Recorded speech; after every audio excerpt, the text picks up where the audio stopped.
All right. Good morning, good afternoon, and good evening, everyone. A few months ago,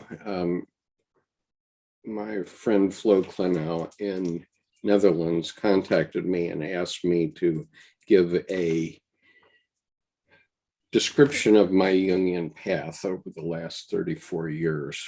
And so I thought that that would be worthwhile to do in one place. At least once, and a lot of my regular subscribers have heard many of my stories, perhaps, and for that I apologize, but I think you'll also find some material in here that's useful. And I'm going to keep the gallery up just for the time being because I want to be able to admit people. Okay, the way I'd like to do this is in the great tradition of teaching. You tell them what you want to tell them, and then tell them what you told them. So I'm going to cut to the chase at the beginning here and tell you what I think are what is the most important essence of what I've learned from Jung over the last 34 years. I probably have forgotten something, but nonetheless, I'm going to just blurt out what I've got here. And so what I'd like to do is I've cut this into 4 parts. So there's the cut to the chase part, then the timeline in 2 parts, and then a finished part. And so I'd like you to let me go for each part, and then after each part, I'll take any questions that you might have. And so I think the most important thing that I've taken out of Carl Jung over 34 years is my distinction, which he didn't necessarily say explicitly, although he said it implicitly in all of his work, is the distinction between logos and eros. And that's important because it has to do with why the Western religions, the Abrahamic religions, have had trouble with their followers over the 20th century and into the 21st century. It has to do with why World Wars I and II took place, and a lot of other pain and suffering since then. And so if we can understand this concept, then we can perhaps understand why Jung is so important and why all of philosophy is logos. Okay, as I'm speaking here, I'm a living being and I'm conveying something living into you. And so that is eros. But as soon as this video is crystallized and put on the YouTube channel, then it's logos. And then it's you that has to take the juice out of it. So I want you to look around the room in which you sit and take note of the fact that every single thing that you see in that room, except for living beings, is logos. Okay, we need logos, 100%. I'm not against logos at all, because logos is how we design things, how we build the structure of our society, and how we teach our young how to behave in society. And but the Abrahamic religions sort of went off track in that they read the passage in the Bible, John 1:1, and they didn't go any further. And so John 1:1 says, and I'll just read it from my King James Version, since that is what I have in front of me at the moment. Figure out where I put it. Okay, so John 1:1, in the beginning was the Word, and the Word was with God, and the Word was God.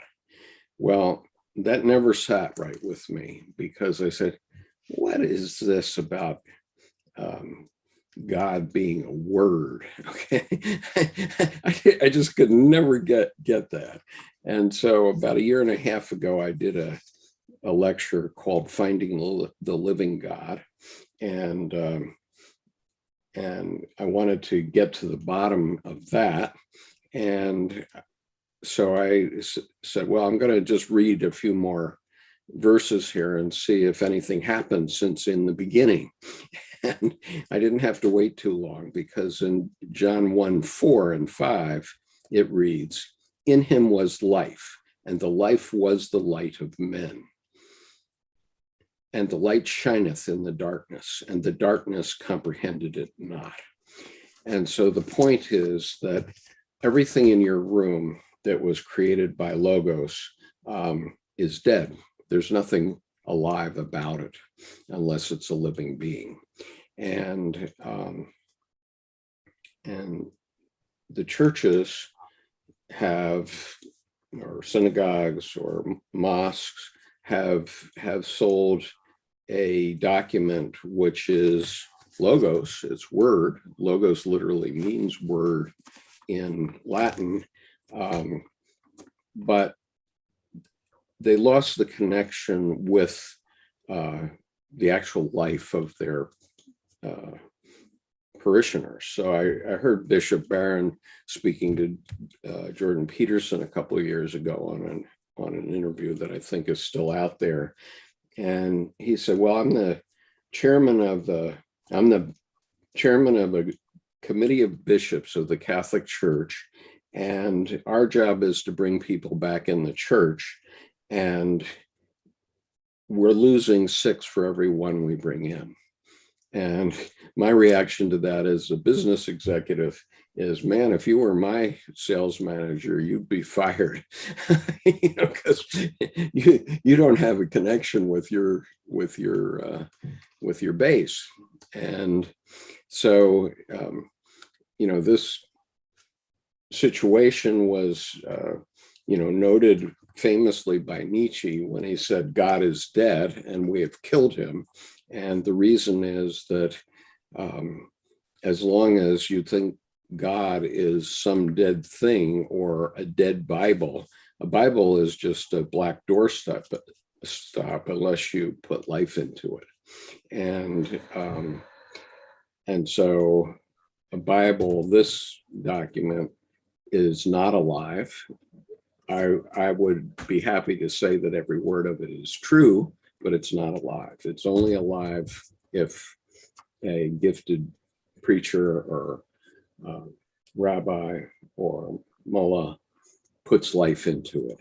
And so that's what Eros is. And so there's been a great confusion, which Miles Flagg and I have been perceiving for several years, where one of our friends, he's a Calvinist preacher who I enjoy hectoring from time to time, started a YouTube channel, and his name is Paul Vanderklay. And Paul was very impressed that Jordan Peterson could do 13 lectures on the Bible, and he was drawing people into this big auditorium in Toronto for $40 a pop, and he can't bring people into the church. And he's trying to understand that phenomenon is quite impressive to him, because he's got an empty church or semi-empty church, and so do they all. And so I've had an interview with Paul that's on this YouTube channel. And one of the things that Paul believes is that Jordan Peterson is a Jungian. I said, no, he's not. and he keeps saying this. And the reason he says it is because Jordan Peterson likes to quote Jung. Okay, he quotes a lot of Jung. He's found a lot of memes that he relates to. And again, those are just dead words. Those are logos, but they're meaningful to him. And so he quotes them, and therefore people have the impression that he's a Jungian, which is just on the wrong side of the planet, actually. uh, and so I read to Paul, and I'll read to you today because it's significant. The first two paragraphs of the Red Book. This is Carl Jung's Red Book. And the first two paragraphs state clearly why Jordan Peterson, who is, just a minute. Okay. I do have someone trying to come in, but I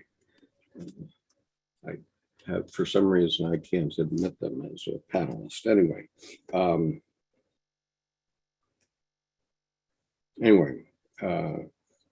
I regard Jordan Peterson as a father figure. He's basically what we have in our societies these days. It is about half of young people have not been properly fathered at all. They've been raised by single mothers, and the result is that there's sort of a drift in terms of connecting with what they should be doing in society. And so Jordan Peterson has given structure to that, logos. He calls himself, at one point he called himself the savior of the logos. And I suppose to a degree that's true. And mind you, I agree with what he says about 99.5% of the time. But to suggest that he's a Jungian is a bridge too far, way too far. Okay, so this is what Dr. Jung says at the beginning of his writing in the Red Book. The first two paragraphs of the Red Book says clearly what his work is about. He never diverts from it for the next 45 years of writing. Every one of his books is about this. So here's what he said. If I speak in the spirit of this time, I must say no and nothing. No one and nothing can justify what I must proclaim to you. Justification is superfluous to me, since I have no choice, but I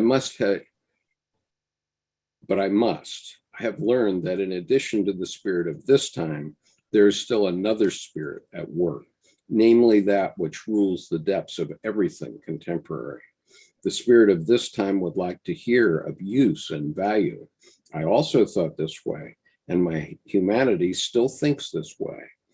But that other spirit forces me nevertheless to speak beyond justification, use, and meaning. Filled with human pride and blinded by the presumptuous spirit of the times, I long sought to hold that other spirit away from me. But I did not consider that the spirit of the depths from time immemorial and for all of the future possesses a greater power than the spirit of this time, who changes with the generations. The spirit of the depths has subjugated all pride and arrogance to the power of judgment. He took away my belief in science. He robbed me of the joy of explaining and ordering. The joy of explaining and ordering things, and he let devotion to the ideals of this time die out in me. He forced me down to the last and simplest things. The spirit of the depths took my understanding and all of my knowledge and placed them at the service of the inexplicable and the paradoxical. He robbed me of speech and writing for everything that was not in his service, namely the melting together of sense and nonsense, which produces the supreme meaning. He then goes on and gives a definition of the supreme meaning, but you can read about that elsewhere. But that's the most fundamental thing is there. And so why is that important? Well, 40 years later, Dr. Jung was writing Answer to Job. And so here's Answer to Job, his book. And in paragraph 621, he explains why it's important. He's talking about Yahweh's marriage with Israel. And he says, at the bottom of Yahweh's marriage with Israel is a perfectionist intention, which excludes that kind of relatedness we know as eros. The lack of eros, of relationship to values, is painfully apparent in the book of Job. The paragon of all creation is not a man, but a monster. Yahweh has no eros, no relationship to man, but only a purpose man must help him fulfill. But that does not prevent him from being jealous and mistrustful like any other husband, though even here he has his purpose in mind and not man. And so once again, the paragon of all creation is not a man, but a monster. And that's the essence of being yoked with logos, I think.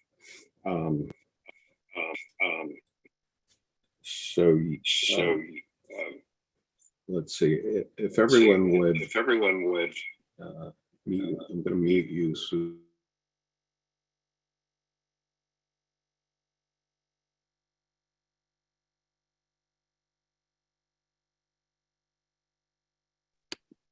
Okay, so Miles, you need to mute yourself. Yeah, sorry, I muted everybody and then that muted you. Pardon me. Okay. All right. So did we hear the passage from Answer to Job 621, paragraph 621? Okay.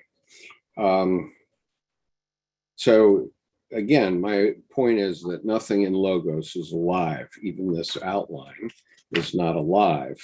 The eros is what you take away from this talk in relationship, either to me or with others.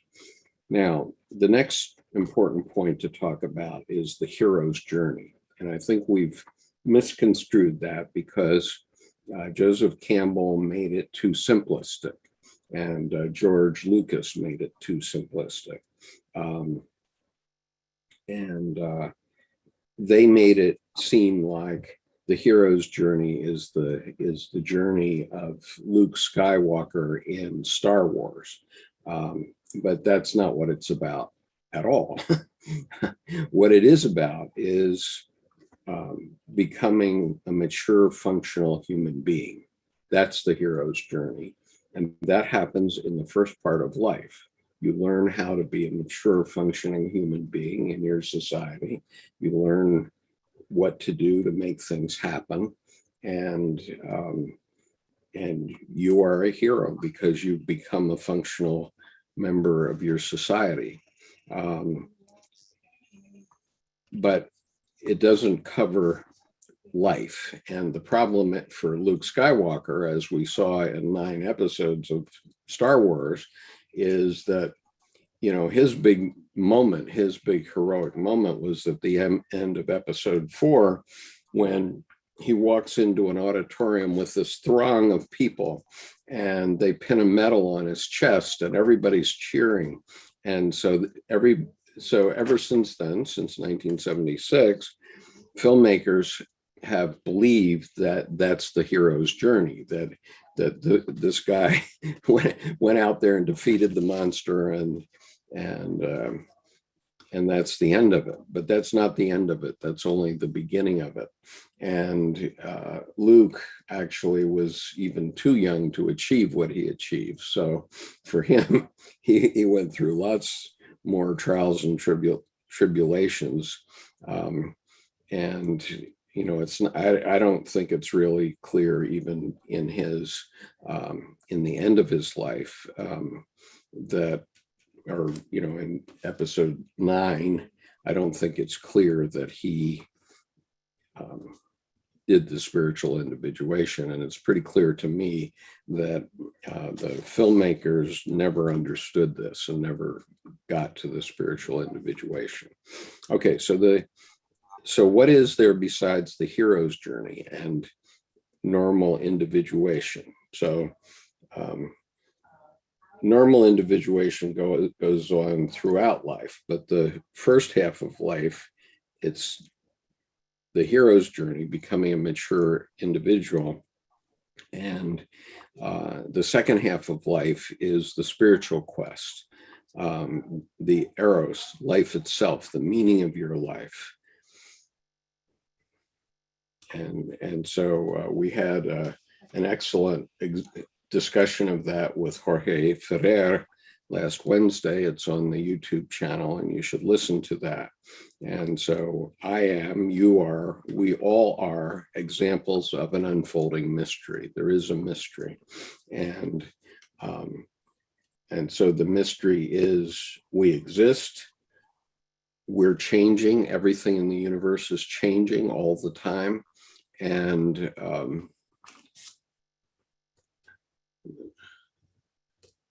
everything is changing, and we're participating in that change. And so when Dr. Ferrer talks about participation in the mystique, participation and the mystery, he's talking about that and the fact that all of us have to make a contribution, and nothing is settled, nothing is written. Okay. And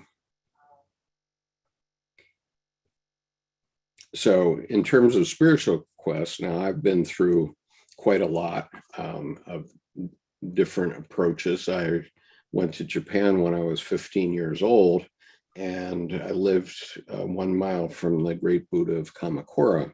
And I never knew what he meant in that first 3 years. I was a high school student, and it wasn't until I came back 16 years later in business that I realized that that Buddha, the Amitabha Buddha, is meditating. And so my wife is a very actively practicing Buddhist teacher. She's spent 3 years, she did a 3-year formal retreat, which is the customary entrance to being ordained. She did not take ordination because she's married to me, but she still is one of the leading teachers in the Washington area from my point of view. But I'm not a Buddhist. The reason I'm not a Buddhist is one of the big reasons was that Buddhism calls for prostrations before the teacher. And I could never countenance that. And I was at a meeting once with my wife's group, and we had a teacher named Sojo Rinpoche, who's now died, but he wrote the book called Tibetan Book of Living and Dying. And in about 1994, my wife had sent me a fax that said, I found the book that if I'm caught on a desert island with only one book, this is the book I want. Okay, the Tibetan Book of Living and Dying. I said, wow, okay, that must be some book. And so anyway, so Sojo Rinpoche was the author of that book. But we were in a group in a home of one of the members of the group, and he was to come and visit. And so we were waiting like an hour and a half. He was quite late. He came in, he sat down, and he said, okay, let's meditate. So he meditates for about a minute and a half, and then he starts to get up. And one of the people in the class raises her hand and said, oh, but Rinpoche, we were hoping to meditate with you. And he says, well, now I have meditated with you, and now I'm going to the airport.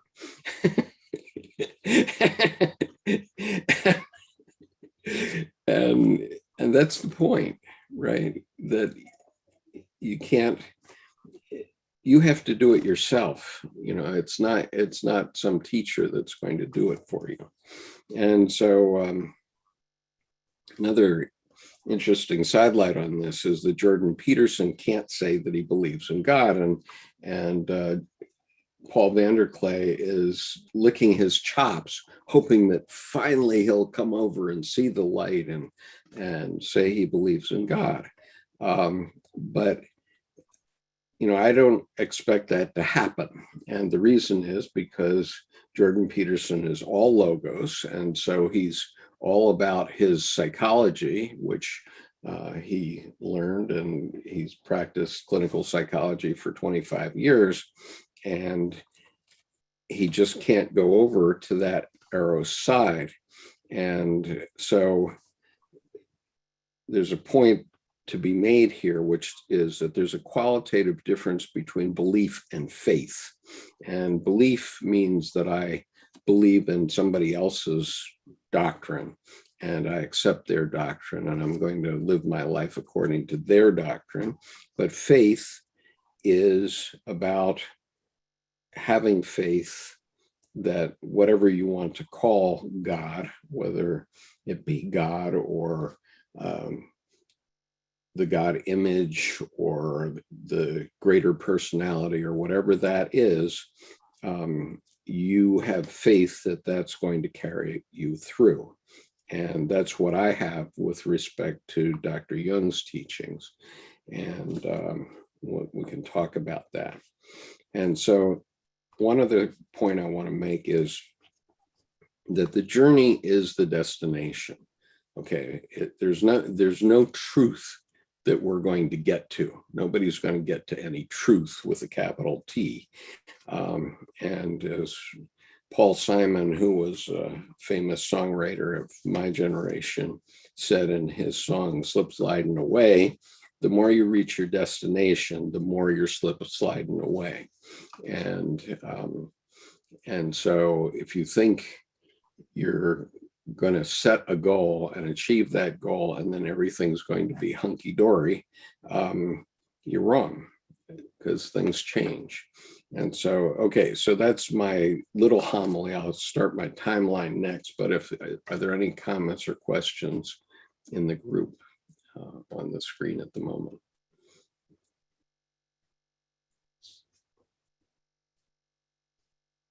Okay. I have a question. Okay, go ahead, John, go ahead.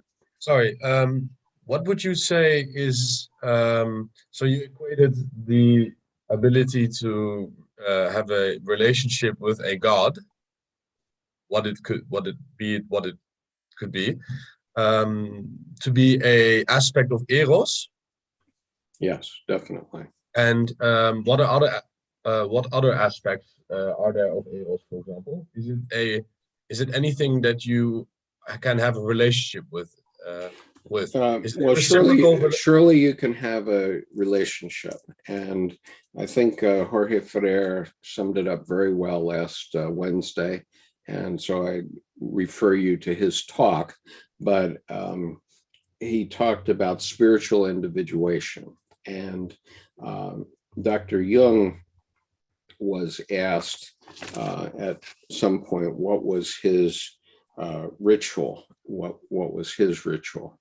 And he said, my ritual is underlining books. And so my ritual, I have this book by Jason Smith called Religious But Not Religious, Living a Symbolic Life. And I'm going to be talking about this later this week. But as you see, my copy is heavily underlined. Okay, and that's my ritual. And so what I do is I don't read Dr. Jung's books or anybody else's books like a novel, like, oh, I got to get through it, or, oh, I got to get the cliff notes to it, or whatever it is, and think that I've got it. Okay, I have to take every phrase and apply it to my own life. Okay, and when I underline something, I said, okay, that's meaningful to me. And then I read the next phrase. Not even, I might stop 3 or 4 times in a sentence, but the process is spiritual individuation, which there was a catalog that's still available online now, but started in about 85 or so, called the Sounds True catalog. And so the secret to this, in my estimation, my opinion, is that you have to listen to people's videos or read a book and say to yourself, well, does that sound true to me or not? And of course, I had lots of things that I was buying audiobooks out of Sounds True catalog since the mid 80s. And, a lot of them struck home to me. But it was only last Wednesday that I realized that that was really about spiritual individuation. I mean, that's the sum total of what it's about. It took me 34 years to get there. So so this is really the cliff note, because but now you have to go back and say, okay, what is meaningful to me? Okay, so in terms of the Bible or the Quran or the Bhagavad Gita or any other sacred text that you wish to pick up, they are all true. Okay, they're all true. They've all been true to huge swaths of the population of the planet, to human beings for the last 200,000 years, as long as there's been anything written down or whatever. And they may not be your truth. Okay, I'm not saying they're your truth. I'm saying that they all have truth. And so when a fundamentalist Protestant says, the Bible's 100% true, I say, yes, it is. Okay, yes, it is for you. Okay, I didn't say it. Yes, it is for me. Okay, and so the whether the Bible contains true history per se, well, I don't know, but in terms of that history being spiritually true, yes, it is. But it doesn't mean that I think it's a good idea that Jacob stole Esau's birthright. Okay, and so I have to go through it and make my own judgment. And so I guess I got lost in the answer. So did I answer your question, John? Spiritual individuation, that's what we're looking for here. Can I ask a follow-up question? Yeah, sure. And it may be, I'm not sure if it's related, but I know you oftentimes, or you at least when we kind of intersected, you showed this image of a boat that was called Never Enough. Yes. And yeah, and it really stuck in my mind for a long time. Especially, it returned to me last week when I bought a bookshelf, and I like the just the sensory experience of feeling a book or touching a book. Is almost like the underlining you describe, or just engaging with the book, no matter how far I get in it. And so I was wondering, my wife always laughs at me for buying books that I end up reading a year or 2 years later. And I was wondering, how does the never enough in this context, when does never enough become spiritual in a way? Like, when is that engagement with underlining? Because it's a never-ending process. It's a repetitive process, right? It's yeah. When you know that what I'm talking about is true, okay, that's when it's enough. Okay, after that, it's just window dressing. But I'm not going to tell you any religious canon is the way you have to live to find the truth. Okay, and in fact, I have a favorite quote, which can go at this point because it was going to go at the end anyway, which is from Gertrude Stein. Gertrude Stein was very iconoclastic at the beginning of the 20th century. And she said, there ain't no answer. There never has been an answer. There ain't going to be no answer. That's the answer. Okay.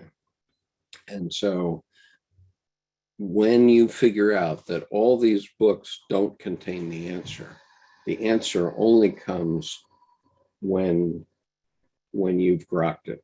Okay, and I use the term grok a lot, so you might want to look it up on the internet. GROK. It comes from Heinlein's book, Stranger in a Strange Land. And the whole book defines that word, actually. And so until you get it, until you get what I'm saying is true. And it's no specific truth, then you haven't gotten it yet. Okay. But there's no book that you can read that's going to tell you the truth. Okay. None. There's none. Okay. Unless it's true to you. When it's true to you, then you've got the truth. Okay. I guess that's the best I can do. All right. Any other questions before I go on? Comments? Okay. All right. So timeline.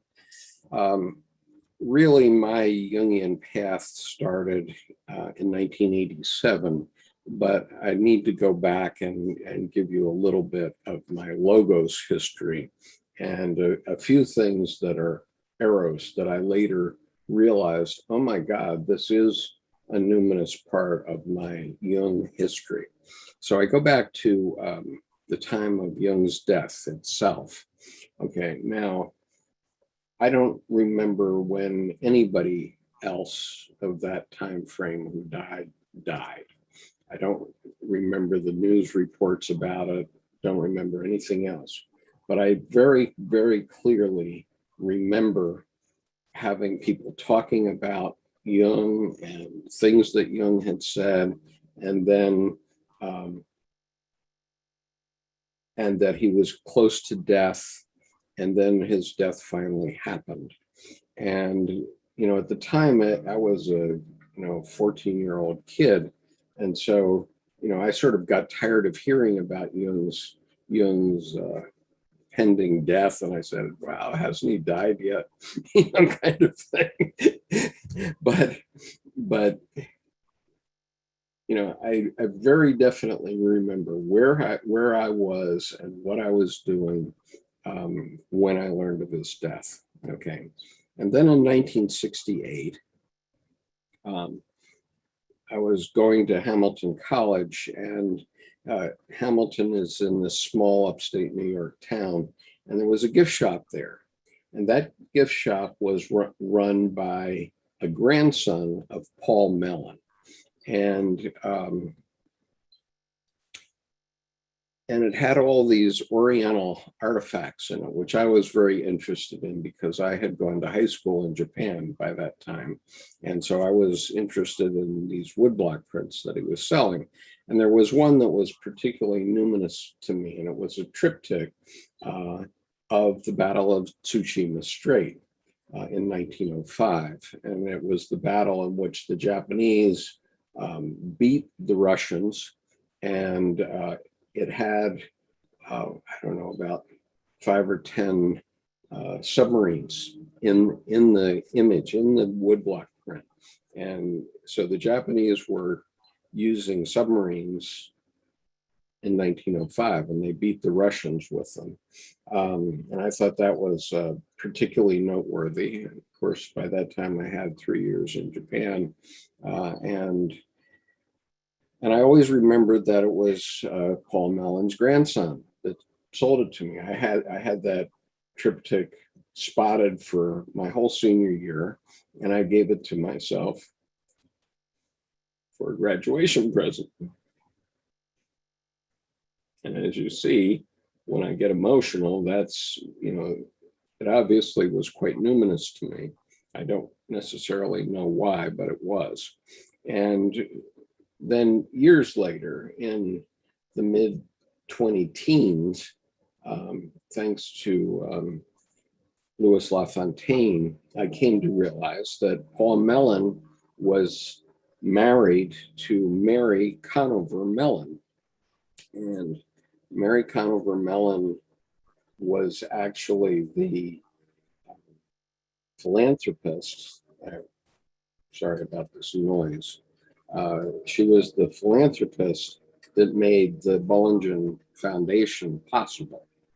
She and Paul Mellon had spent a lot of time with Jung in the 1930s, and regretfully, I think she died in 1944 at the age of 40 or something like that from asthma.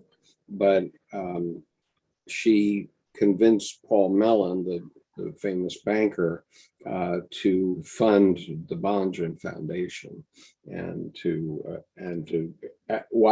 fund the collected works. Okay, they were at that time they were doing the collected works of C.G. Jung and the translation of them. So the fact that we have those at all mainly came through her.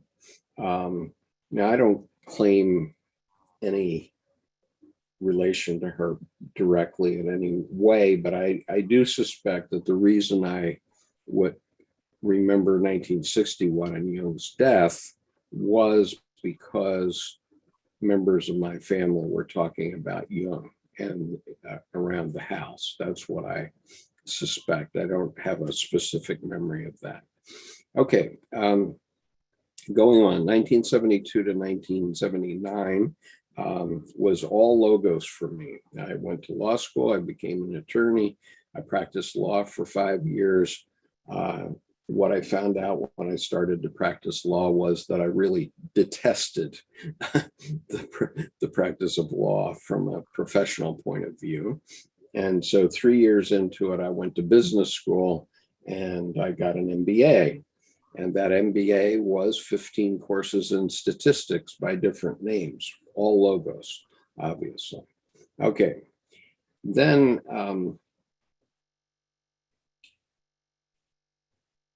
I was hired in 1979 to go to Japan to build a company, and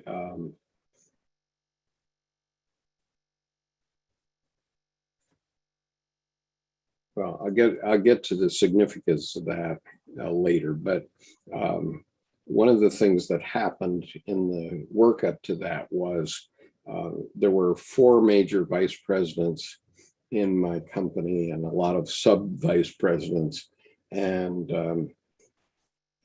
so I was told to work up a business plan for what I was going to do in Japan, which I did.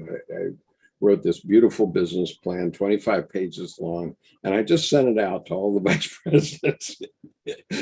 and then I didn't see anybody because all the senior vice presidents were having a conference in Barcelona, which I was invited to. So I go to Barcelona, and my mentor pulls me aside and he says, Dick Turner was the chairman of the company at the time. Dick Turner is really angry that you sent this business plan out, and he's not happy. And he says, who is Skip Conover and what makes me think he can do what he says he can do? Okay, so that business plan called for me to have a $1 million annual budget, among other things. And so Dick Turner said, no, send him to Japan and let him hire 1 secretary and let's see what happens. That's it. And that's what he did. But 2 years later, I did have a $1 million annual budget and about 40 employees by then. But at that point, but that was a traumatic experience for me, and it relates to what I'm going to tell you later. All right, so then also between 1968 and 1991, I was a officer in the U.S. Marine Corps, obviously also a very logos-oriented thing. When you're a Marine, you are a part of a weapon that belongs to the President of the United States. And there's no ifs, ands, or buts. You are part of that weapon. You're trained to be part, and there's no messing around. So in 1985, when I came back from Japan, long story there, but I was unemployed for 2 years. I came back and I assumed that by then I was a Japanese Chinese speaking, because in the Marine Corps I was trained in Mandarin Chinese. So I was a Japanese Chinese speaking lawyer, MBA, with 5 years of experience operating a business successfully in Tokyo. And so I thought, wow, I can walk on water. I should be able to get a job. And the answer was I couldn't. I was 39 years old, and the answers I always got were you're overqualified or something like that. You can't, you're not going to get a job here. And so it took me a long time to come to terms with it, that I ultimately ended up getting a job teaching finance at the University of Maryland Graduate School. And so that's when my Jungian life begins, really. So I was at lunch one morning at the University of Maryland, and we had this beautiful new PhD, anima figure, who sat down with me for lunch one day, and she wanted to talk about the MBTI. And this is the Myers-Briggs type indicator. And I had no clue about the MBTI at that point. But I made her over 10 lunches really work me through it, so that I completely understood it. Now, it so happened that I was still active in the Marine Corps as a reservist. And in the following 2 years, I attended 5 senior schools of the U.S. Marine Corps. And at all 5, now, mind you, this is reserve courses. And so they have 10 days, 10 business days to do whatever they're going to do with you. And all 5 schools spent one entire day talking about the MBTI. Now, and so I went to the Naval War College, the National War College, the Industrial College of the Armed Forces, the Command and Staff College of the Marine Corps, and the Center for Creative Leadership, which was a mandatory course of all newly frocked brigadier generals in the Army. And the fundamental thing that they were teaching in that class was to understand personality types, and to understand that not everybody is suited for any particular task in a military mission. And so what military officers in general are very good at is sensing. Okay, and so we're talking about sensing, intuition, thinking, and feeling mainly here. And 95% of all generals and admirals in the military, in the American military, are STJ. Okay, they're good at sensing, they're good at thinking, and they're very judgmental. Okay, 95%. But those guys max out at the 2-star level. And one of the things they taught us is that we need sensors to know all the facts about your mission. Then we need intuition in order to understand what the big picture is. And then we need thinkers to think through how the mission can be done. And then we have feelers who say, well, after you've done the mission, this is what it's going to mean to society and civilization. And you have to think about all those things if you're a senior officer. Okay, if you're below colonel, let's say, there's no thinking. You just do what you're told to do. But I'm talking about senior schools here. And so I really got it hammered into me how important personality type is for whatever we do. Okay. Everybody bored so far? Okay. All right.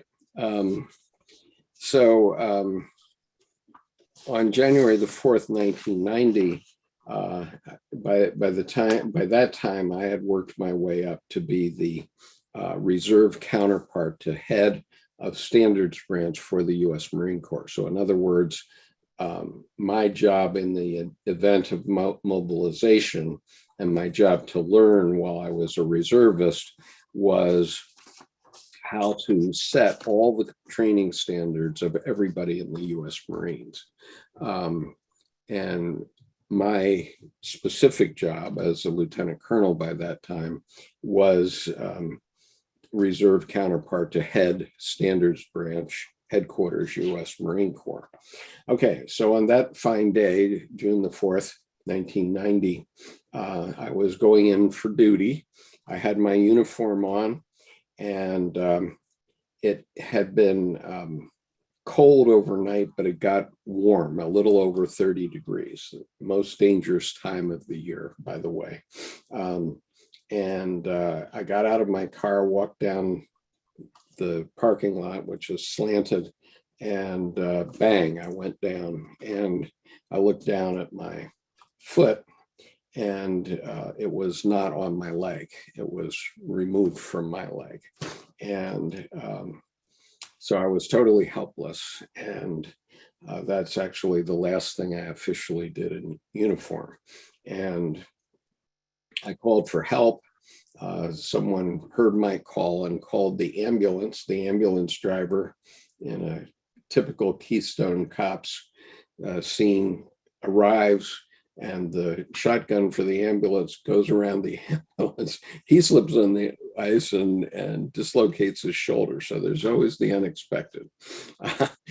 And so my Marine Corps career was over and out.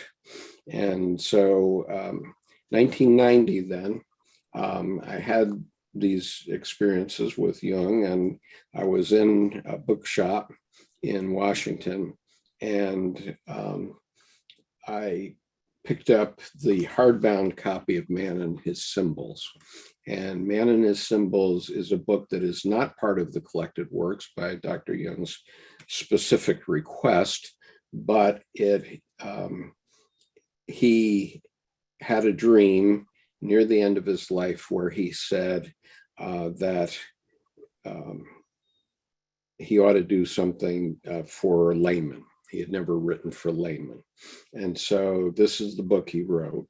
And so I took that book during the year 1990. And when my wife and I were going to bed, I read it to her over a period of a year, where I read 3 or 4 pages every night for a year. And at the end of that year, both of us felt that we had had a year of psychotherapy. And so that was very comforting to us. And I was, meanwhile, disabled for the first half of that year. And then I started what came to be the rest of my life. But since that time, I've been constantly reading something either about Dr. Jung or Dr. Jung himself. However, I did not read Dr. Jung himself until 2005. Now, the reason is that I always thought that his writing was about clinical psychology, and that's a topic that interests me not at all, because I'd already been in a professional practice like that in the law. And I can tell you, when you have a wife who wants a divorce in your office, it's very much like clinical psychology. And I took, during my law practice of 5 years, I took only 5 marital cases, and I hated it. I absolutely detested it. And so I got rid of that practice as quickly as I could. And it included, for example, one fine evening at about 2 a.m, this woman calls me up, and she had been on a shift at Kodak, and she came home from her shift at midnight, and she had been previously married, so she had a new husband, and that new husband had 4 children. And so she had come home from her shift work at Kodak, and her new husband and his 4 children had cleaned out her house with all the furniture that was in it from her first husband.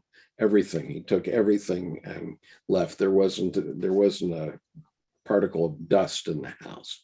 And, you know, she was crying and so on. And I went over there and, you know, we called the police and so on, but there was not much to do. And meanwhile, my wife at the time was pretty furious that I just spent all night out with another woman, and it just wasn't good. So that, you know, that moved me on, made me want to go back to Japan. Okay, so June 8th, 1991, my Marine Corps career is over, and Norman Schwarzkopf was having his war parade in Washington after Gulf War I. And I was upset because I never have thought we should glorify the military. And I've been in the military. I still carry an ID card, and I've been in the military my whole life. My father was a career naval officer, and it was never about aggrandizement of the military. And so I was quite angry that they were having this parade in Washington. And I was trying to decide what I was going to do with my life. And as I was walking around, I went for a walk around the U.S. Capitol, and while I was walking around, I thought, well, I'd like to be a writer, okay, a writer, and maybe I'll write a novel, but then what to write about? And so in 1992, then Clarissa Pinkola Estes, who's a famous Jungian analyst, wrote a book called Women Who Run with the Wolves. And meantime, somewhere in there, I had read an article by Michael Crichton from Jurassic Park fame, who was asked, you know, how do you write a novel? And he said, well, the way to write a novel is to ask a question and then answer it. So we all know what his questions were, but then I started to think about a question. And for me, the question was, what happened to Michiko? Now, Michiko was living with my family in Japan between 1962 and 64. She was 23 years old when I was 15, okay? And one Saturday morning in 62 or so, I asked my father, you know, why is Michiko here?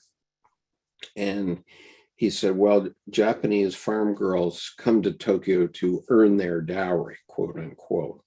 And you know, that was about all of that incident, but that question and answer worked in my unconscious for the next 33 years. And so in 1993, then when I was reading Women Who Run with the Wolves, I found a story there in chapter 3 of it, called Nosing Out the Facts, the Retrieval of Intuition as Initiation, Vasilisa the Wise. And I took that to mean women's individuation. And at the end of that chapter in Women Who Run with the Wolves, Dr. Estes put about a 40-page dissertation about the 9 steps that a woman normally goes through in order to retrieve or enact their intuition. So as we know, women typically are more intuitive than men, and this was about the development of that. And so I said, wow, now I have a template for what happens in my novel about what happened to that girl, except that girl wasn't, you know, I never saw her again after 1964, but I decided to write a novel about her, and I wanted to carry it from her when she was 15. So I was making her my contemporary in 1962 to the 20 teens, when she's a retired first woman prime minister of Japan. What happened to her in that lifetime? What was that experience like? And I now had a psychological template for how to write that novel. And so I started to write it. And within 2 days, I was possessed. In other words, I had the opposite of writer's block. For the next 8 months, the heroine of that novel woke me up every morning at 6 a.m. and wouldn't let me stop writing until I had written 500 or 1,000 words in that novel. And she came to my bedside every morning. She was a visible figure.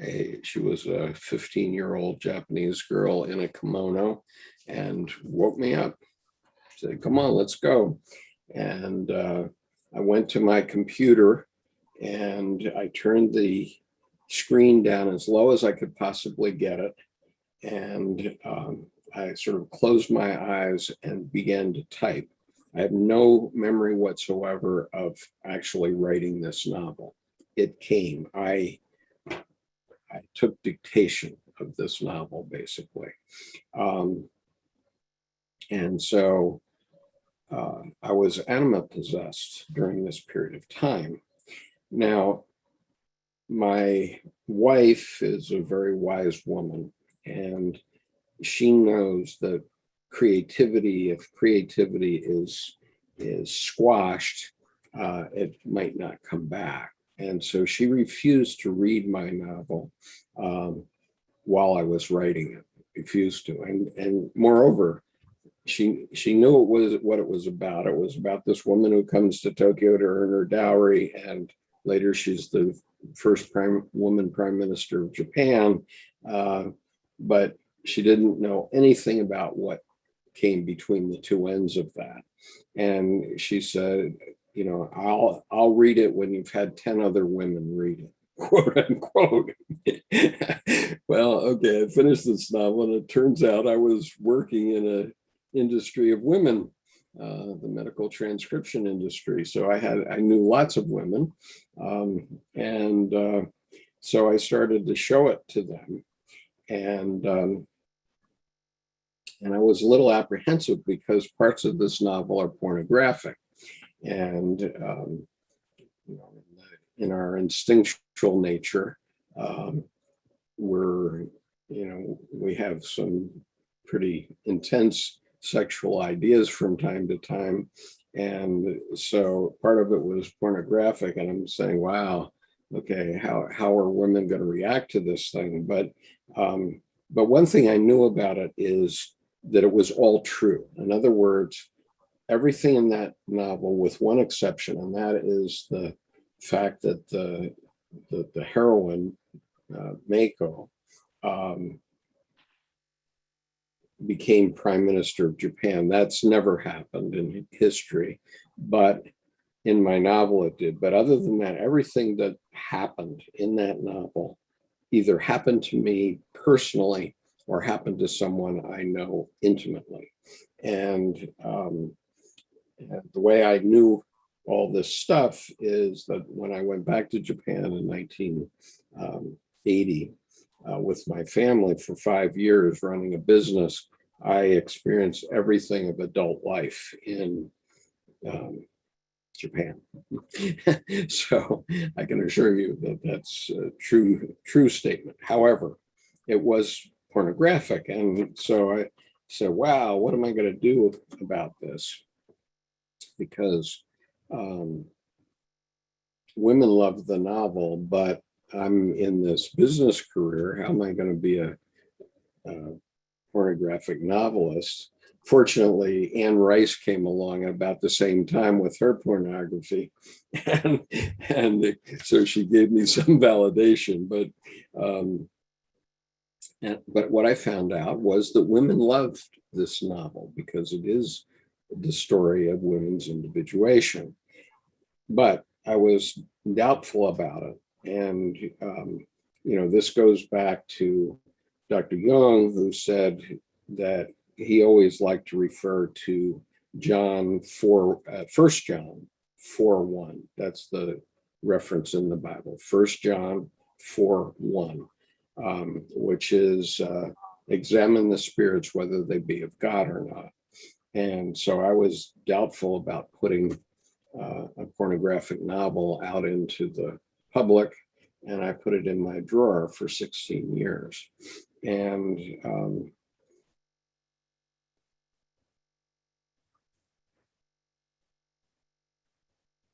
let's see. Okay. All right. So leave that novel aside for the time being. The novel is called Mako, Memoirs of a Woman by David Garretson. David Garretson is my pen name. And even though it was a pen name, I still didn't want to publish it. But anyway, so what happened then?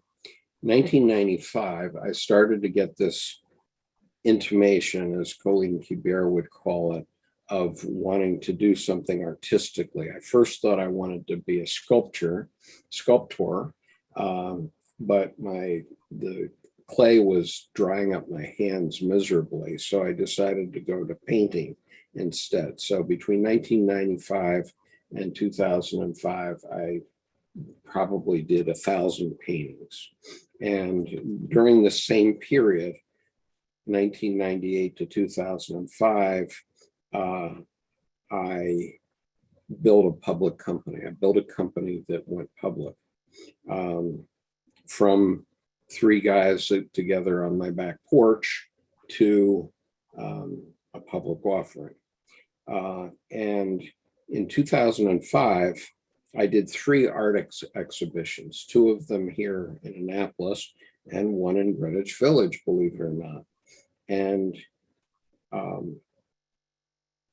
then again, my 1 John 4:1 kicked in, and I said, okay, who needs pornographic art? Because some of my art was nude women, and that was troubling me. So I decided not to do anything more with it. And so in 2005, I stopped. And since 2005, I have not painted a single thing because I'm afraid of what my spirits will tell me to paint. Or not until last year, when I helped a young Palestinian woman to come to the United States 3 times. When she was 15, I met her online, or I have a friend whose name is Meltem Arıkan. She's a Turkish novelist and playwright. And Meltem had written to me saying, this young girl from Gaza wants to publish some of her articles. Would you publish them? And by then, in 2010, I had started the Archetype in Action website. And so I said, sure. And I started to publish this young woman's artwork at age 15. And in the ensuing years, I've now gotten her to come to the United States 3 different times. On the 3rd time, she did a 7-week internship with Ilhan Omar in the U.S. Congress. And then she went back to Qatar, where she now lives, and got her master's degree in journalism. So she's one of my greatest creations. And so I painted her picture last year. It's the only work of art I've really done other than working in Colleen's class since that time. Okay, so what happened in 2009 was that the Red Book was published, and Liber Novus, and for the first time, I recognized what happened to me in 1993. In other words, I said to myself, wow, if the greatest psychologist, psychiatrist of the 20th century could be having all these visions and experiences with unconscious people, then I must be okay. And so I started at that point to think about publishing Mako, and I promised myself that when I was 70, I would do so. So when in 2014, I published it, so you can find a Kindle version of it on Amazon. That's the only place it exists at the moment publicly. But anyway, obviously that experience and so on made me know that I wasn't crazy. Okay, that my attraction to the female form and that sort of thing is generally okay. And I knew that for some time. I'm just going to share with you only one of my paintings. And this is a fairly tame one, but this is the painting. And this painting was a very large painting. And I call it Numinous Boundary from the Mundane to the Sublime.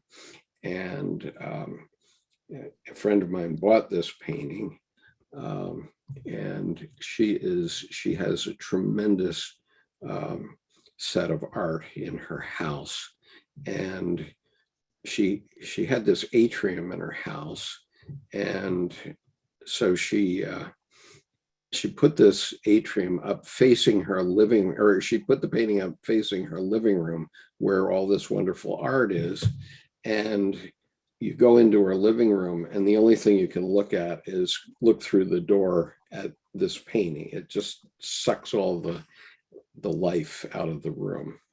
And so finally, years later, I offered to buy it back from her and she said, no way. But she did move it to the facing wall so that when you're in her living room, you don't see it. Because if you're in her living room, you can't look at anything but that painting, unfortunately, or fortunately, I guess. But that's a little sense of some of the painting I did over the years.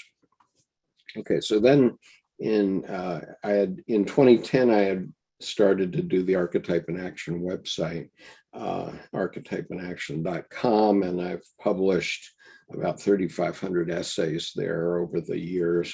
About 200 of them are mine, my own essays, and they were the first 50 or so were the basis of a book I wrote, or I published in 2014, called Political Psychology: New Ideas for Activists. I'm still trying to figure out what to do with my Jungian psychology background. And so all of those essays, pretty much all of them, have a Jungian quote at the beginning of them, and then an essay about current events in it. And that book I did publish in hard copy, and I did an Audible version of it. So that's available on Amazon in my name. And in 2007, separately, people say you can never talk about politics and religion at a party. And so I probably was doing that a bit too much. And my friends said, in order to distract me, said, well, why don't you write a book about it? And so in 2007, I published a book also available on Amazon called Tsunami of Blood. It was about what was happening to us at that time in current affairs. And, you know, I still stand by that book, and it's still available on Amazon. But it's all logos. It's all logos. And so anyway, then moving on.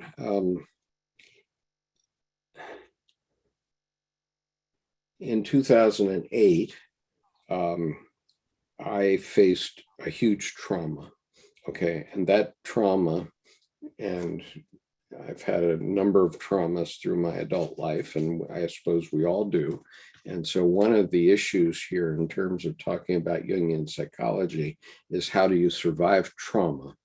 And the trauma that I had in 2008 was the financial collapse, and that basically sort of ended temporarily, at least, my business career. And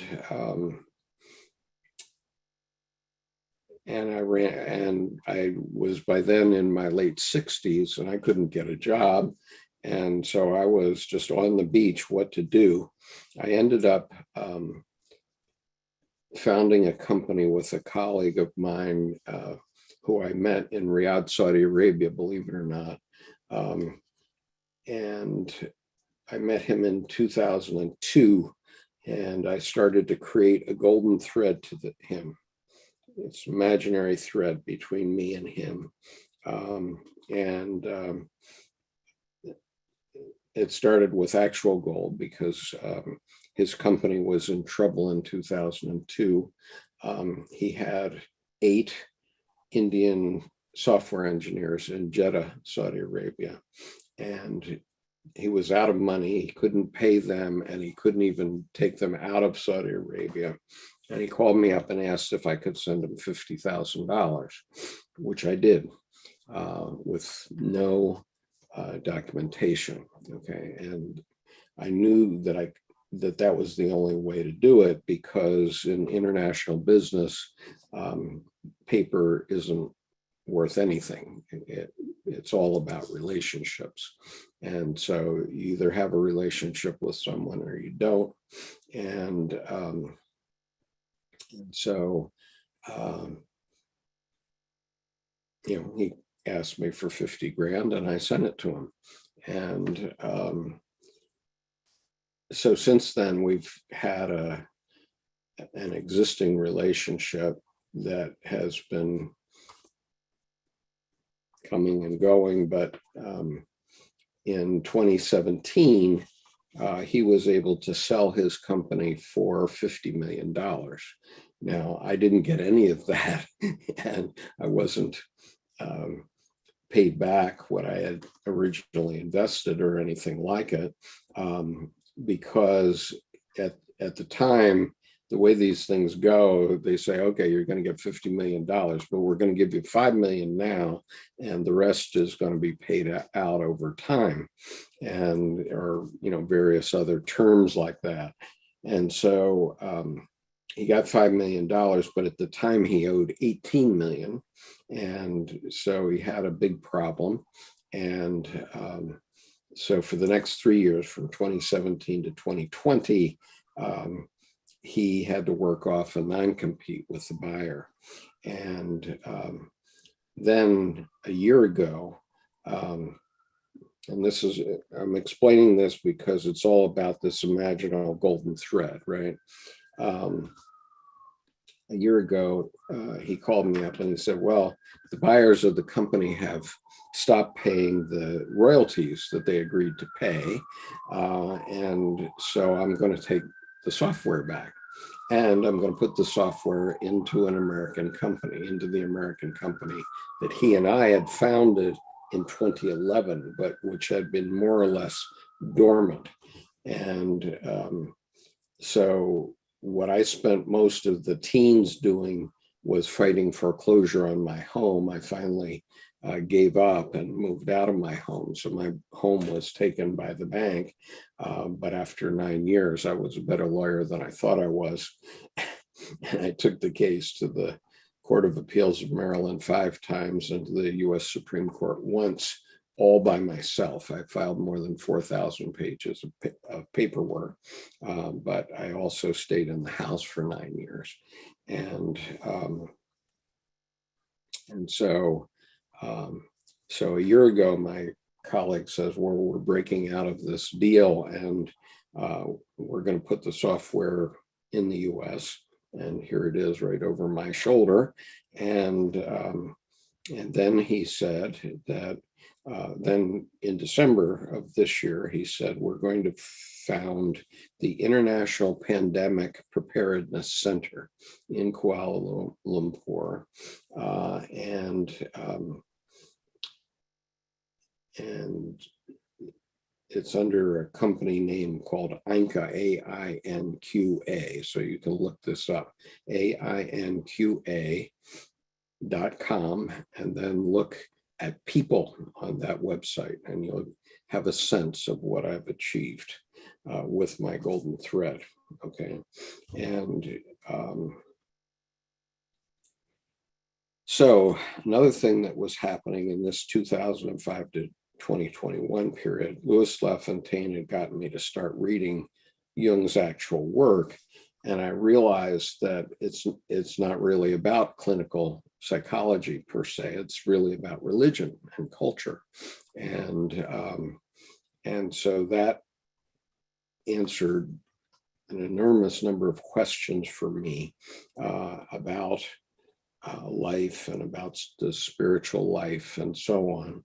And I've been reading Jung right along every time. I've traveled literally around the world 75 times since 1980. And I've been to India 44 times and to Saudi Arabia 23 times, all in business.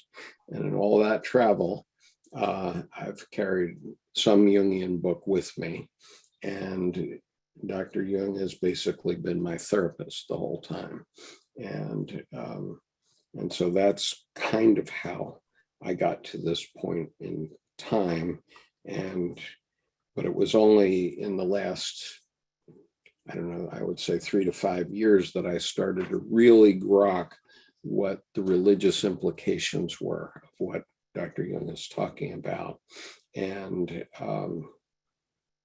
then even last Wednesday, I learned new things from Jorge Ferrer, where he gave a wonderful summary about what we need to think about in our spiritual quest. And so spiritual individuation, what I recommend is you read whatever it is, and whatever sticks, and that's part of your spiritual individuation, and what doesn't stick falls away. But at the end of your life, then you can have had a spiritual life that is very meaningful to you personally. And okay, so that's sort of the end of my timeline. I do have a few more things to say, but let me quit for the moment and ask for questions. Anybody have any questions? I have a question. I guess. Yes, sir. Go ahead. So according to the framework, MBTI framework, what type would you be? What did they designate you as? INTP. Okay. And what do you think about the whole, sorry. Well, and what I didn't say about the generals and admirals is that the STJs make it to 2 stars, but it's the 4 stars that are the intuitives. Okay. And in the military, I've often had people come to me and say, well, just tell me what to do, sir. Give me the mission and I'll do it. But don't make me deal with those politics. I don't want to have to deal with politics. And so that's the point, that there's politics everywhere, and there's even in a weapon of the president of the United States, there's politics going on all the time. And so you don't deal with that well if you're not an intuitive. Okay. Now, and also it helps to be not judging. Okay. In other words, I'm married to INTJ, and we get along very well. And the Myers-Briggs type indicator, it's good to have a spouse has 2 or 3 personality types the same. If you have none the same, then there's too much conflict. And if you have all the same, it's too boring. So in my case, I'm lucky. My wife is INTJ. And so, she makes the grocery lists to go to the grocery store, and I pick up the ice cream. That's the way it works. And so, but the point about the military is that the guys that make the top ranks, 2, 3, and 4 stars, are the guys that know how to play politics, and they're typically intuitive. And a good example is Colin Powell. He's a terrific example of that. But even the ones that served our former president, the Marines that served our former president, are like that. They're very intuitive guys, and they're not the S guys, right? So anyway. Sorry, a follow-up question maybe. Yeah. So within our friend group, there's been a lot of debate on the Jung's typology. Mm-hmm. I call it Jung's typology because MBTI is derived from Jung's typology. Right. So I was wondering, what do you think? What would you say are its merits, and what are its disadvantages? What are your thoughts on the model, or like the framework, or the cognitive functions? Well, I'm not a psychologist. I've never taken a psychology course. Okay. So I only know what I've experienced. Right.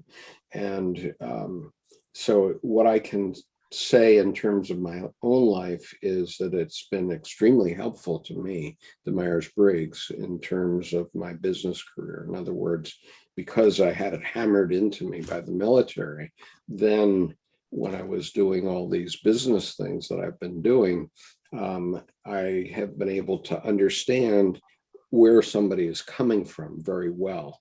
Okay, and there's one other thing that I've used, and that's in neuro-linguistic programming, and that is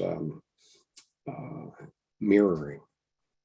Okay, because if you're in a conversation with someone and they put their hand up like this, if you mirror them by putting your hand up so that it mirrors them, you will gain rapport with them. And I started doing that in 1991, and I never stopped. It just became a natural thing. So if you're ever in my presence for an actual conversation, you will find that I will mirror you. And I now do it unconsciously. But I think that that's an extremely valuable, behavioral piece of psychology. But in terms of personality types, I'm sure all the other personality type things also work, and I just never have used them. And so I don't want to say that the 5, whatever it is, the 5 functions or whatever the other ones are, I don't want to compare them to MBTI, because I've just always used MBTI and it's served me very well. So, other questions? Well, just to chime in, and I encountered Skip in a comment to this Pastor Paul Vanderklay's YouTube channel, and I'm thinking late 2017. And Skip was just putting in a comment to this Calvinist pastor's website, or pardon me, YouTube channel, where again, this pastor is really intrigued. Why is it that his church is dwindling, yet Jordan Peterson is selling out large auditoriums, and that just expanded to a worldwide book tour with millions and millions of dollars coming into him and book sales. And so the pastor is wondering what is going on. And same with Bishop Barron of the Roman Catholic Church. So I would go ahead. There's obviously a great desire for some guidance spiritually. But yes, but the Abrahamic religions have lost it. They've lost their purchase on it. And so it has to be done in a different way. And I'm thinking it was intuition. I don't really, a long time ago, I recall doing that MBTI assessment, but I can't remember what I turned out to be. But I would say that it was intuition, that just from that comment where Skip had said, what's missing is the eros. He said, Jordan Peterson is all logos all the time, and he's lacking in the eros. And I'm wondering, what does he mean by that? And at that time, I didn't even know psychology is derived from the word psyche, which means soul. I had no understanding of who Carl Jung was. I probably would spell his name wrong. So I'm just saying that to express how very out of touch with the psychological I was. Now, one of the things that Skip has said today was that Jung provides a psychological template, and it's not just clinical psychological template, where, okay, we'll put somebody through cognitive behavioral therapy. What Jung's depth psychology is the meta-religious. It's the metaphysics of what's behind the religion. It's the eros side of it. Yeah. So I'll just conclude. So one of the ripple effects of this is, before Skip, I was out, I would have been promoting this to you, very likely, but I knew there was something amiss. And this, see it. I'll bring it in closer. It says, it's a little pamphlet. Oh, it's all about Jesus. It's all about Jesus. And I would have tried to sell you on that. But with the psychological template and all that Skip has talked about, I now realize, no, it's not all about Jesus. That would be to just put put everything over to him, which is what Calvinists do. Right.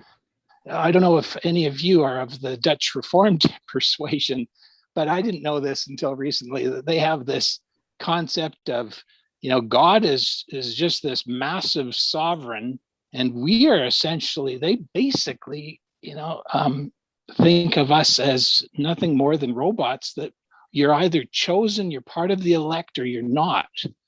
And Skip has said this recently to a friend, don't be thinking you're the only chosen one. And in a sense, that's what Calvinists do too. They'll say, well, you either are chosen by God or you're not, and it's not in your control.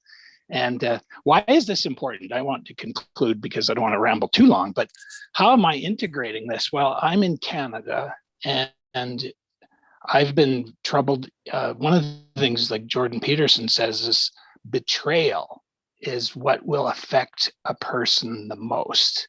And I won't go into it, but I was betrayed not too long ago, not by any individual, but by the workplace. Let's just leave it at that. And so I'm thinking, well, there's something really wrong with the workplace. And so what is it that's going on wrong? And in my country, Canada, we're dealing with our historic abuse of Indigenous peoples, the First Nations, as we refer to them now. And at about the same time, 2015, I'm encountering the Truth and Reconciliation Commission and it calls upon us to, as individual Canadians as well, not just to leave it to government, but to, as individuals, take up these calls to action, which there's 94 of them. And the one that I, for whatever reason was drawn to is number 949. And let me read it to you. And you can think about what it is with respect to Jung and religion, and how religions of all sorts are actually very damaging if they're all logos without any eros. So this is what I'm working on. We call upon all religious denominations and faith groups who have not already done so to repudiate concepts used to justify European sovereignty over indigenous lands and peoples, such as the doctrine of discovery and terra nullius. These are papal bulls that the actual documents reside in Spain. I forget the famous city. They're from 1452 or something like that, or the early 1400s. And it's an example of religion gone wrong and being very damaging. And with Skip providing this Jungian psychological template, I'm now actually making a lot of sense to me as to what we have to do. When I say we, I'm saying me and the collective conscious and the collective unconscious. Thanks. Yeah. There's no one path. There's 7.5 billion paths in the world, and understanding, and all those paths have to live together. Now, if you're outside the United States and you listen to the news about the United States, you may think we're this fractious country where everybody's whipping guns out all the time and that sort of thing. But that is not the case. I mean, when we go to the grocery store, we live together perfectly well, most of the time, 99.999% of the time. Doesn't mean there's not an eruption. Susan Scott taught me about eruptions. and so, crazy stuff can happen, but we have to understand that we have to live together in a world, and it's not a we they world. It's all of us have to live together. And so I wanted to share with you also, I'll share the first page of the description I did of my 2005 art show, just so you have a sense. And by the way, I had invited all the Jungian analysts of the Washington area to my show, and 6 of them came, and they brought Jean Shinoda Boland to the show. And so Jean was there, and I have a picture with her, but I think this is more important, and you have a sense of what my artwork was like. So my show is called Another Place, Exploring Numinous Eroticism in Jungian Archetype, and exhibition by Skip Conover. Okay, you will not find a straight line in my exhibition this evening. Not only none of my straight lines are straight, but none of my curved lines do not have regular curves. Instead, they're rather squiggly lines.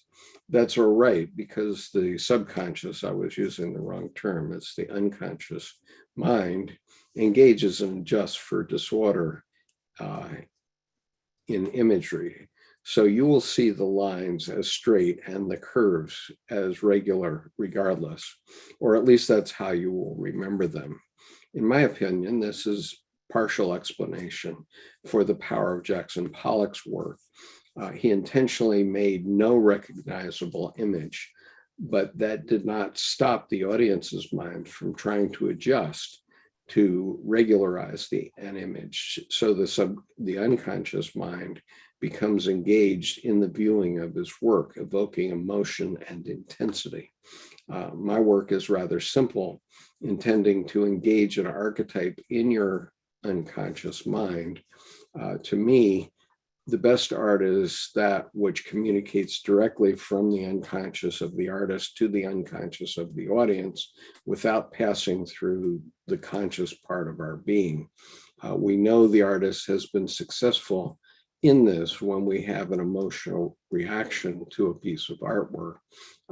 Good examples of this come from Michelangelo's David and Venus de Milo and God's forefinger reaching for atoms in the ceiling of the Sistine Chapel. The event tonight, well, that's the main thing I wanted to read for you. And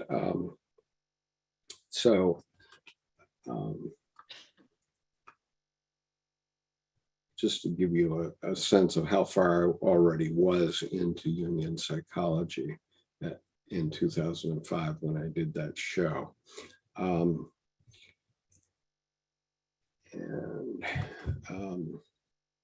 Skip, I'll just draw your attention. There's people have their hands up. Okay, so Brendan, go ahead. Ask your question, Brenda. Yeah. Sorry, Gilda can I let Gilda go first? Yeah, okay, Gilda, go first. My apologies, Gilda. I am getting carried away here because. Hi. Well, thank you so much. I was astounded at your bio. Wow, just blown away. And I'm also an art photographer of nude portraits. So the whole thing, it's kind of interesting the way that you defined what it was for you and how I defined it. It comes from different perspectives. Like I called my exhibit the end of the Iron Age and the beginning of the Plastic Age. Mhm. And that was at the end of in the 90s. So the I would say the erotic part is in the mind of the viewer, but it wasn't part of the display.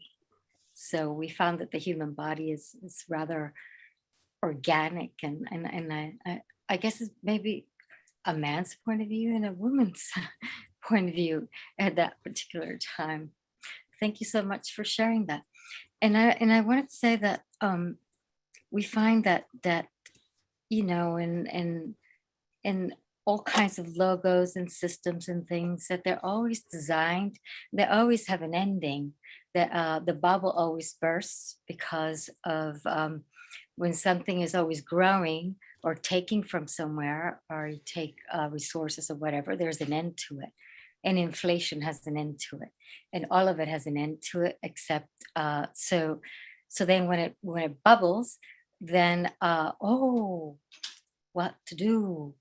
But the spiritual life is something that has an eternal aspect to it, because we're still here and we're still trying to figure it out.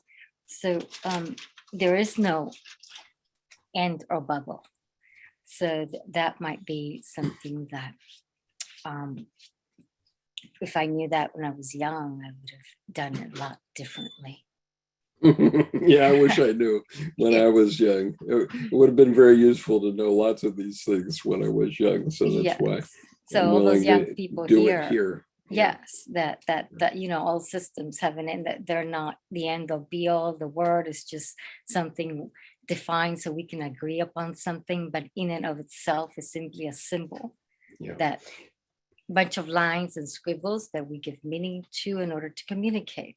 Yeah. But at the end, there's that mystique that is greater than all of it put together. That's why we create symbols, in order to get in touch with that somehow. Yeah. Thank you so much for sharing. I was blown away. Yeah. One other thing I wanted to mention about the art, the religious aspect, is an art that piece that I read to you just now, is that one of my numinous experiences was with a Jackson Pollock painting. And it happened in about 1995 at the Boston Museum of Art. And I walked into this room, and here's this Pollock. It was number 31, by the way, just so you know. And it's not a very special painting in terms of color. It's mainly browns and grays and greens.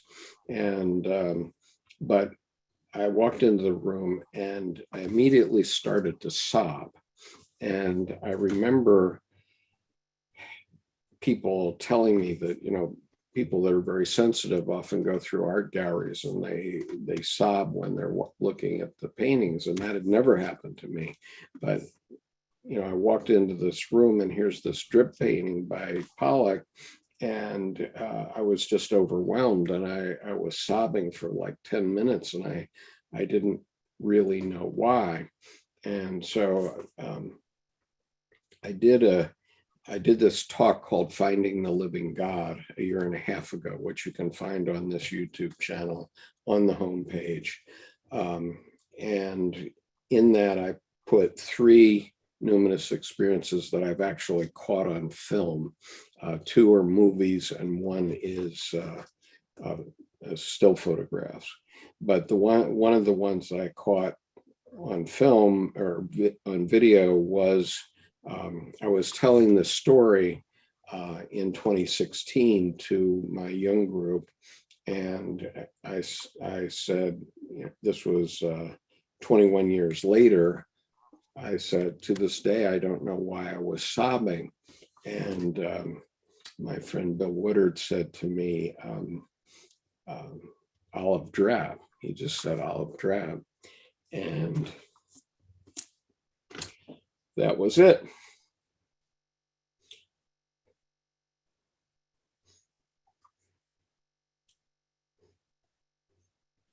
You see, That's the color of the uniforms of yeah, and the so U.S. military. you see my reaction to it even right now. It's a numinous reaction, and the reason was that in 1971, my roommate from the basic school, when we were both second lieutenants, was killed in Vietnam on April the 11th, 1971. And in that moment, I realized that I had not properly mourned his death. And obviously, I'm still mourning it today, but I caught the moment on video, so you can see how genuine it is, but you can see it's genuine even now. And so the response that I had put on Paul Vanderklay's video that got Miles's attention, I think, originally, was I said, Paul, have you ever had a religious experience? And Paul's never answered that question. But if you have something spiritual happen to you, you will know it. Okay. And so, you know, even my possession by Mako, when she forced me to write her story, was, you know, entirely a numinous experience. It was written in a different state of mind entirely. And it doesn't mean that I was crazy. I mean, for 2 or 3 hours a day, I was typing, but then, you know, I was living my life the rest of the time. But it was obviously quite meaningful to me. And, you know, it is even to this day. And, you know, you don't have to believe me, but anyway, writing that book was a spiritual experience for me, and it also gave me now, in the fullness of time, it gives me understanding about what was happening to me then. And so anyway, I have a few more things to talk about. I'm sorry, Brendan, you were next. You had a question or comment. Brendan? Okay, Jordan, you're next then, and we'll come back to Brendan if he's here. And Colleen had her hand up manually. If she had a question, I'll go Okay. after her. Okay, Colleen, I'm sorry, I had you behind the camera, so I didn't see you raise your hand. You need to unmute though. Colleen, you have. Whoop. You have to unmute, Colleen. There Okay. Wanted to respond to the student's question about the Myers-Briggs Mm-hmm. and applying it for two reasons. One is that I don't think that we're paying enough attention to the information that the Myers-Briggs gives us about personality development. You know, it tells us where we are and it tells us where we can go to become more whole. You know, it's a psychological instrument that has spiritual ramifications for individuation, that we are growing. And in what direction might we take a look at growing when we look at the Myers-Briggs, when we look at our profile? So the second is that I'd just like to give an example quickly if I can. It's so good, I think. I work with the Myers-Briggs a lot in organization development in that career of mine. And I was working with a group of city clerks for California. And they had there were probably about 50 of them. And we had all taken the Myers-Briggs. And they wanted to know, how does this apply to us as city clerks? So we took a group of about 6 that were sensors and 6 that were intuitives. And we went down to the beach and I said, you've got an hour and a half to build a sandcastle. So the intuitives go over here and the sensors go over here, and we'll see you in an hour and a half. Well, the sensors sat down in a little circle and they began to draw in the sand and talk about what it was that how they might build a sandcastle. The intuitives started running around the beach looking for buckets, shovels, pails, anything they could to pile up as much sand as they could possibly get into a pile of sand. And they got a pretty good size pile of sand. I'd say about the size of a large, 2 or 3 SUVs. They really did quite well. Stood back and said, what is it? And one of them said, it's a whale. Yeah, it's a whale. And they started creating this whale. In the meantime, the sensors are looking for pieces of cardboard, anything that can do to make a perfect wall out of sand to get it down. But by the time they got done, the intuitives had a great whale, and the sensors had built a city hall, and it had handicap ramps, it had a treatment section, a water treatment section. It was a perfect city hall. It was about 15 inches by 20 inches, I'd say at the most. Well, the sensors were incensed when they saw the whale. They said, we were told to build a castle. The intuitive stood there and said, yeah, but you know, we had such a good time, which is true. They were laughing and talking, and the sensors are quiet and serious and looking over their shoulders at why are they having such a good time. A little boy came walking by, probably about 8 years old, and a woman from the sensor group said, if you were told to build a sandcastle, which of these 2 would you choose to do? And the little boy looked at the whale and said, that one. Now the lesson, you know, was that a group of intuitives can have a lot of good ideas, but sometimes they're off the task. Yeah. And the sensors can accomplish the task, but it's not very much fun. And it's the same old, same old. Yeah. I just wanted to share that, and that maybe the students would find that example helpful. Yeah. Thank you for that example, because that's exactly us. We contemplate the most insane ideas of like an imaginary, like a psychopathy or something, for just for fun. And Yeah. then the people around us are like, "Are you guys like? Why are you guys not in this psychiatric hospital?" Yeah. Yes, very good. Yeah. Very good. Thanks, Colleen. That was Yeah. precious. So Jordan, go ahead. Yeah, Colleen, what a wonderful example too. I mean, and that when you put the two together, then you have wholeness. I mean, then you have substance and value of something that is, is meant to be built for the right reasons. So thank you. Yeah, well, we So- need each other. We need Exactly. Yes. And Yeah. Skip, you said something that that really struck a really solid nerve. That the journey is the destination, and that makes allusions to we are each the book. We are the Holy Grail container and contained. And your life is such an example, a testament even, I think, to that do not look outside yourself for that which dwells within. I mean, you exhausted your I can't get a job energies and said, oh, okay, well then I'll just make my own job. And so I think rather than a on topic question, I think I'm kind of going to fail into Colleen's wonderful example of the whale. And would you share, what is your favorite poem that moves you? My favorite poem. Yeah. Well,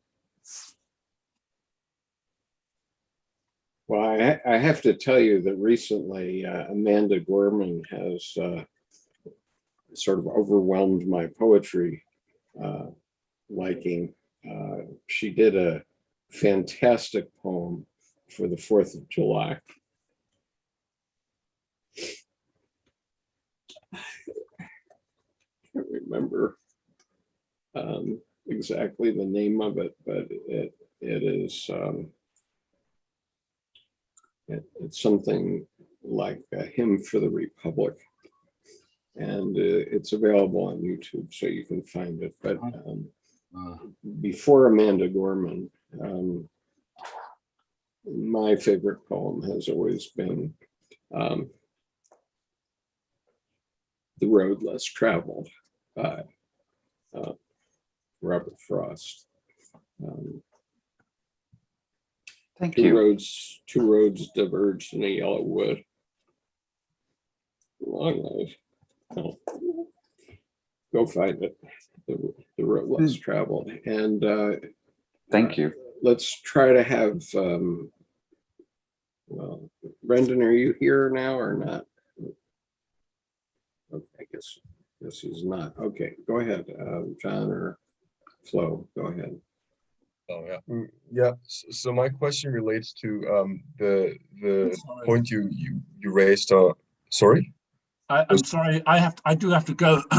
Yeah, go ahead. But very quickly, I wanted to say that for years and years, I have railed against the United States and its imperialist ventures across the world. The perpetrator of so many unjust wars, just like the Catholic Church for 1,000 years before that, the British Empire, all that kind of thing. And I've railed all my time against this one thing and another. But anyway, shit happens, and you find yourself in a situation, and there you were, your dear roommate died in front of you, and you're grieving his death, but you're trained. You were trained to go and kill people or be killed. That's what you signed up for.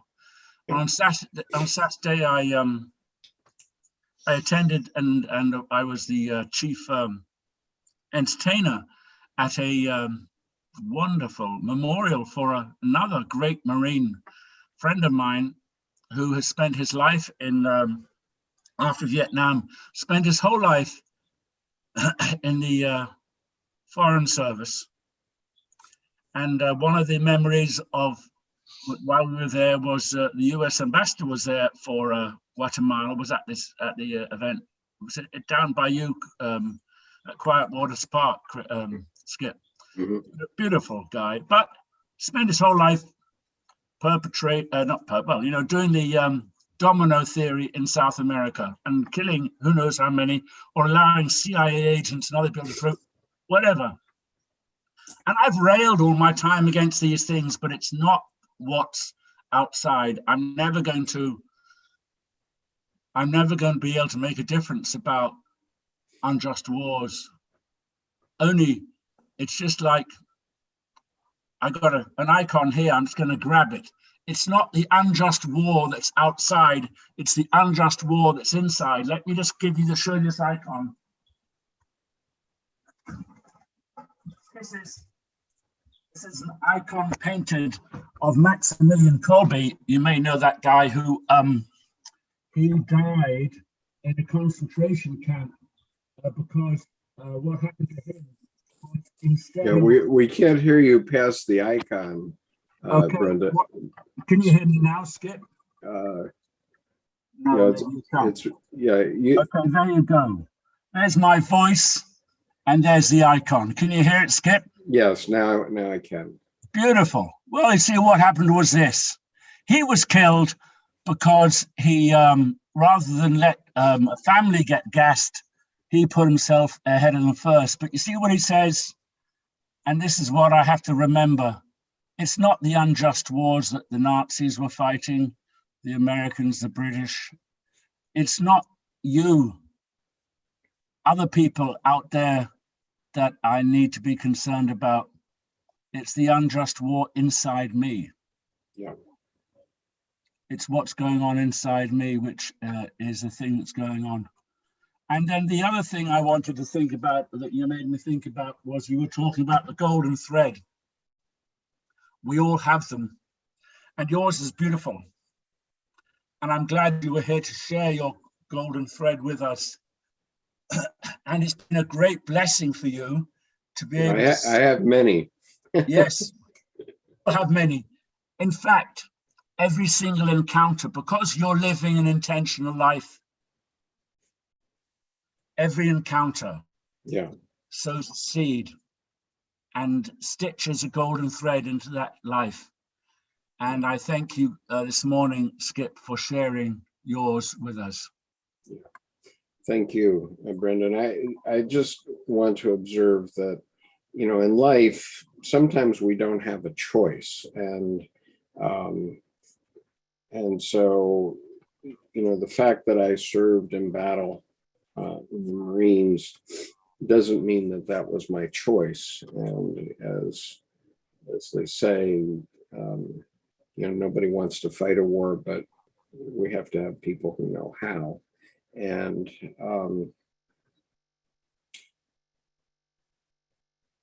so we also have to be able to psychologically deal with the fact that we don't always have a choice. And so we have to be understanding, for example, men coming back from battle who have the 1,000-yard stare, and they just cannot verbalize or even say what they've seen in battle. It's a big issue. But there was one other question I thought, but maybe that person has gone away. Okay. Mr. Altintus had a question. Okay. Yeah, go ahead. Flo or John. Yeah, it's the question. Thank you very much. Thank you.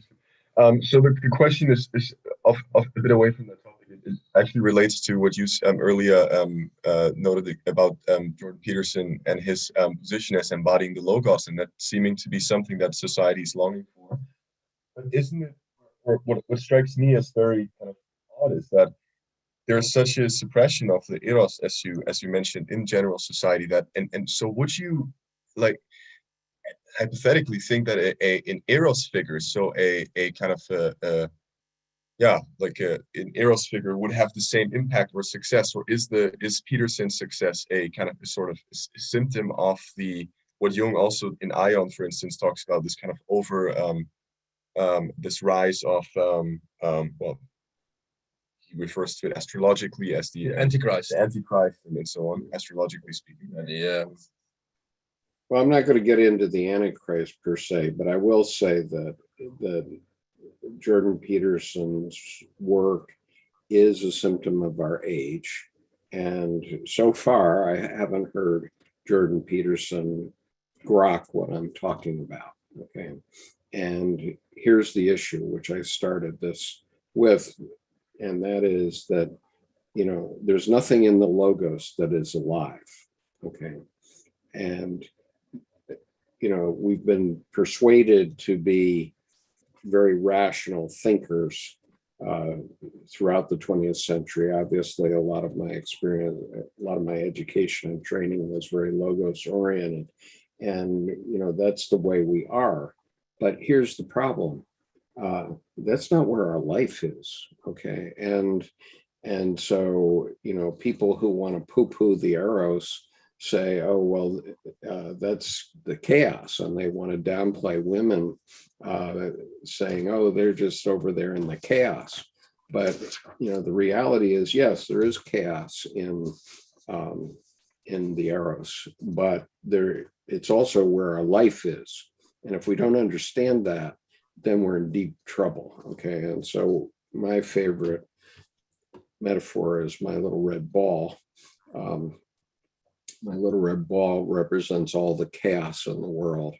And what's religion about? Religion is about being able to step away from that chaos and give our psyches time to reset. And so if we go to church once a week, I don't go to church anymore.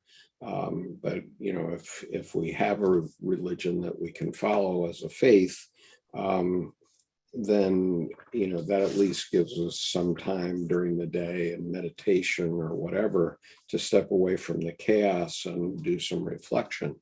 And that's really what we're missing. And so as long as you keep going for the answer, you're not going to have it. You have to understand that there's no final answer. There's no truth in religion. There's no final truth. I mean, what Jorge Ferrer is famous for is talking about the story of the elephant and the committee that's trying to describe the elephant. And one has the trunk and one has the tail and one has the feet, and they all describe it differently. And the idea is, but it's all one elephant. And Jorge Ferrer's response to that is, there's no elephant. Okay, that's the point. There's no elephant. There's no truth with a capital T. And so the only truth that matters to you is your truth. Okay, and the way to find that truth is by doing this spiritual individuation that we're talking about, where you underline books, find the things that are meaningful to you and what is not. Debbie and I love this book. It's called The Radiant Sutras, and it's a translation by Lauren Roche. And Lauren has done a beautiful translation of the Vijaya or the Bhairava Tantra. And in the introduction to this book, he says, a language of love. And he says the Bhairava Tantra, and it's now probably 5,000 years old, is set as a conversation between the goddess who is the creative power of the universe and the God who is consciousness that permeates everywhere. For short, they call each other Devi and Bhairava, or Shakti and Shiva. They are lovers and inseparable partners. And one of their favorite places of dwelling is in the human heart. And I would just say unto you that that paragraph just described E equals MC squared also. I'll just read one of the sutras for you.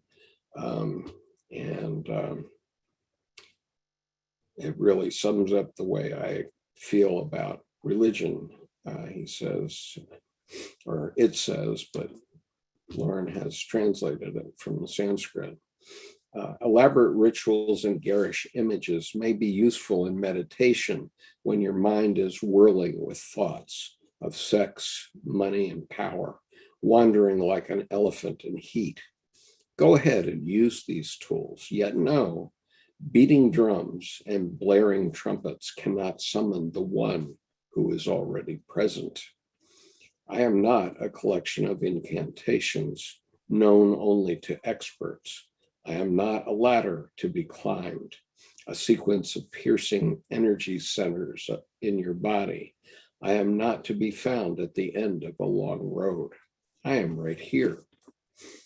So when I got that book, I wanted my wife to read it, and as often happens, she's too busy to pay attention, and I started to get frustrated. So finally, I ordered another copy and had it gift wrapped and shipped to my wife in her name. So it came as a gift. And then when she got it as a gift, then she read it and she says, you know, these are the teachings that the Buddhist lamas always promise to teach you, but never do. And so that's the Radiance Sutras. We now have an automobile that's red, and its name is, or her name is Radiance, just for the record. Okay. Other quick questions before we go on? I have the possibility of a phone call coming on in 15 minutes, so I'd like to just get through a couple of other things quickly. I just going to chime in quickly that the logos eros harmony that's required also makes me think of Joanna Macy, who promotes the making the distinction between power over versus power with, and those have to be in harmony too. And our world today, our economy is a power over economy, and that's very logos, and we're out of touch with the concept of power with, which is eros. And that's the feminine principle. And just to conclude with this, one of the things that really strikes me about the difference between men and women, and particularly fathers and mothers, the father really learns what unconditional love is from the mother, because mothers, I'm always just amazed how tolerant they are with some of the most difficult childbirths and children with severe handicaps, or children that get severe injury. Mhm. Or, for example, most recently, watching a short video about portraying this 16-year-old daughter who has what they claim is the most serious form of Tourette's in Australia. And yet the mother, no matter how much attack she experiences from her daughter with Tourette's, she still is loving her. And that's what I think, is the problem if we are too logos oriented and we're neglecting the eros. Well, and one thing that's important to say here is that we all have both logos and eros within us. And,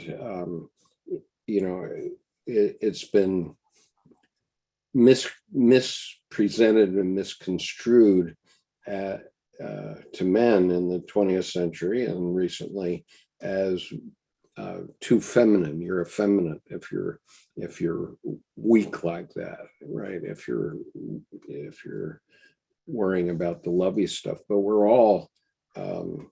all have the masculine and feminine within us, and so through all of this, I've never had any doubt about my personal manhood, I mean, I served a lieutenant colonel in the U.S. Marine Corps. You know, I never had any doubt that I was a man. and yet, you know, I see these parts of myself through these experiences, and they have provided a very rich and fulfilling life for me. So how could I complain?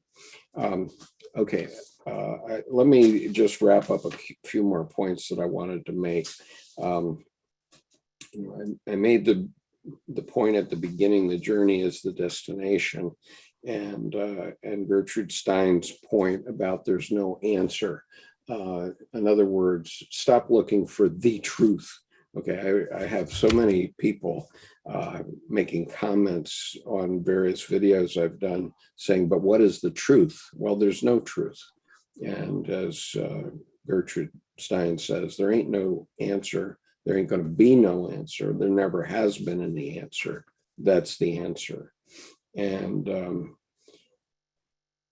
you know, I would just say we have to enact the world that we want.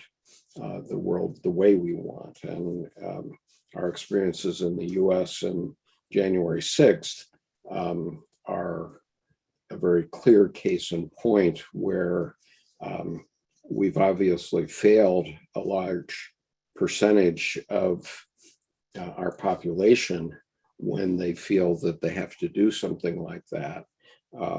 And so we need to look at our failures. And, you know, the interesting thing is, you know, those were not ideological people for the most part. I mean, they got into the U.S. Capitol and they didn't know what they were doing. They had no idea what to do next. And so that wasn't really, with the exception of a very few, it wasn't an ideological thing that we have to deal with it, but we have to enact the world we want, and that isn't the world I want. It's not the America I want. So I'm fighting that. I just mention again my lecture on finding the living God. There's a lot in there. And my wife's dictum, the only path is your path, and then it vanishes. So Debbie did a talk for us called The Vanishing Path, which you can find here on this channel. And famous saw, don't emulate what the Buddha or Christ saw, or what they did, seek what they sought. Okay, that's the objective. And you can only find that by doing the search yourself. And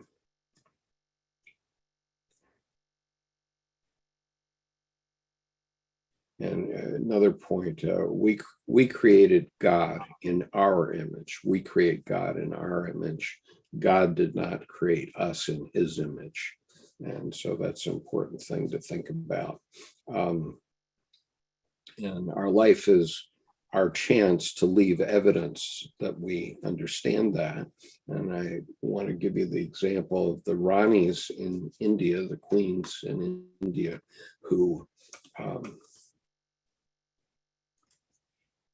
left a henna handprint on the wall before they jumped on their husband's funeral pyre as evidence that they too had lived. And so all of us need to do that. If you want to be immortal, you have to do things that are going to survive you. And so examples are Tim Holmes and his sculpture, Colleen Kibert and her sculpture. Obviously, Jordan Peterson has had an important role, and his oeuvre over many years has its value, and he has contributed a lot. As I said, he's a father figure for a whole generation in a way. And that doesn't mean that I agree with everything that he says, but I pretty much agree with most of what he says. And so what I've been doing on my website, archetypeinaction.com, and this YouTube channel is leaving evidence of my spirit. There's soulful things that you can do, and everyone should do them. And it's about creativity. So I say, go to any store, go to a baking supply store or Sears tool department or an art supply store or whatever it is, and look at the items there, and something will strike your fancy. That's your intimation that that's for you. It doesn't mean you're going to do it forever, but pick it up and start doing something with it. So if you go to the art store and clay attracts you, then pick that up. And so soulful, very soulful activities are cutting the grass, woodworking, macrame, quilting, and raising children. Those are all creative acts that we do in the eros, on the eros side of the equation. And I just wanted to mention that this Friday I'm spending a day with Tim Holmes, my friend Tim Holmes, and the purpose is for him to begin a portrait of me. I don't know why I feel it's important to have Tim paint my portrait, but I do think it's important. And so I'm flying across the country to Montana to spend a day with Tim so that he can have a more direct experience with me. And I sent him a portrait that I have always admired, which is a portrait of T.E. Lawrence that appeared on the cover of 7 Pillars of Wisdom, which T.E. Lawrence was Lawrence of Arabia. And I said, I've lived it. But then I read that book 30 years ago. So I said, okay, wait, that's kind of prideful. Why do I think that I've lived what T.E. Lawrence lived? So I ordered another copy and I've read it again. And I say again, I've lived it. And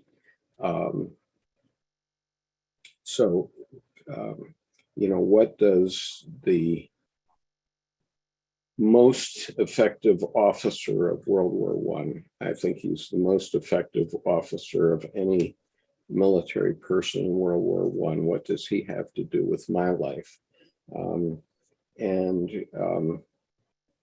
I think the answer to that is we've both been fishers. We've both been fishers of men and women.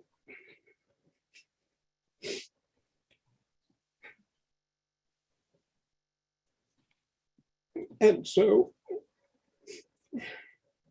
the fact that we have so many of you watching this, even at this point in this program, is evidence of that I draw people to me and make something happen as a result. And that's what T. Lawrence did. He took 30 fractious Bedouin tribes who had millennia-old blood feuds and got them all to work for one objective for a period of 2 years. It was quite costly to him, but he did it.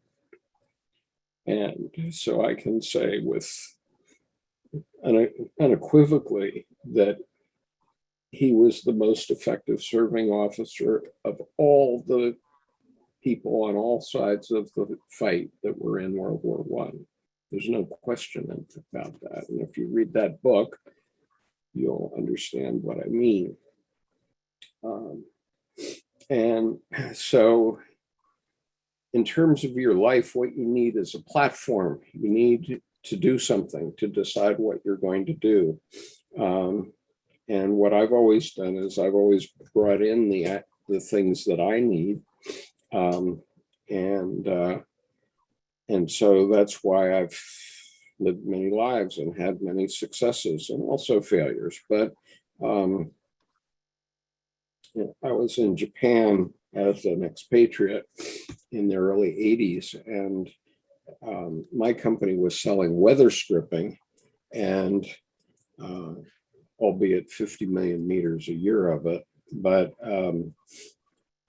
all of my expatriate friends were either bankers, lawyers, or executives for airlines. And I would often get this question at a cocktail party, which is, don't you get tired of headquarters telling you what to do? And I said, no, I don't get tired of that, because they don't tell me what to do. I tell them what to do. And you have to live your life in that way, and consider your life your project, and you have to bring certain things into your project, and so you have to figure out where they come from. So that can be money, equipment, personnel, a plan, a platform, the ability to herd cats. Okay, that has been my strength. That was T.E. Lawrence's strength. How are you going to get it if you don't have it? You have to know what you need to do your thing, and then do it. And so I want to urge everyone to look at the interview I did with Colleen Kibert, which is currently on the YouTube channel, and about the creative process. And Colleen talks about the 6 steps of any creative process. And, that applies to anything you may do. And so the 6 steps are intention. You have to decide what it is you're going to do. I went to Japan with a $5,000 travel advance and 2 little girls and a wife who was 7 months pregnant. And in 5 years, I had a company that was doing $10 million worth of business a year. But that was my intention. And so you have to have that intention. You have to gather the things you need. After the first week in Japan, I was out of money. I had a hotel bill of $5,000, and so it's quite shocking to know that you've come all this way with your wife. You've had a nice week in Japan, but what next? So I had to write a telex to my headquarters saying, man, I need more money. And about 9 months later, I had my mentor was traveling with me, and I was railing at him because I was costing the company $750 a day, and I didn't have any results yet, and I needed more assets. And he said, don't you see, Skip, I had to get you to costing us $750 a day before anybody would pay any attention. And so now they'll pay attention. And so in terms of Colleen's numbers, intention, gathering what you need, intimation, you have to have a intuition of what you have to do. You have to have an illumination. That was a very illuminating thing that my mentor said to me, which is, you have to be spending the money, and then we'll care about you, right? And then reflection and validation are the next 2 steps. And I won't give Colleen's homily because that was hers to give, and it's already on the YouTube channel. So I hope that's useful to you. So other thoughts, questions? Those were now 2.5 hours into it. My voice has died. And what else do you need to know? I'd just like to say thank you. You're welcome. So Flo, did we cover your what you hoped we would cover. I think you went beyond what we could have hoped for, and I also really want to get in line with say thank you very much for sharing. It My was pleasure. yeah, it was. I believe we have a lot to discuss in the next weeks, and it's yeah. Thank you very Okay. very much. I highly appreciate it, and I think thank you very much. Yep. Invaluable. Yep, we'll be happy to do it again sometime. So, okay. Other thoughts? Okay. All right. So thank you for listening to my story. Thank you very much. It's great. You're welcome. Very valuable. I hope so. Thank you. You're a living example, Skip. You're a living example. We're so fortunate to have you. Yeah, thank you so much, Colleen. It means a lot coming from you. You are too, of course. So I'm just glad that you know, a few people who have lived in the Arrows. One is Colleen, and the other is Tim, who spent their whole life on the Arrows side, and I came from the Logos side, and we've been able to meet together and have a lot of mutual respect for one another, and what that means. And I think that's hugely important.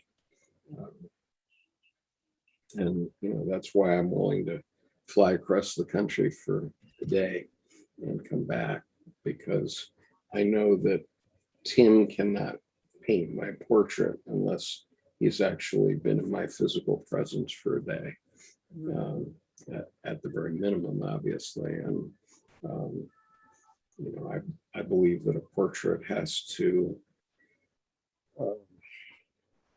express the inner man, and I know that Tim understands that, and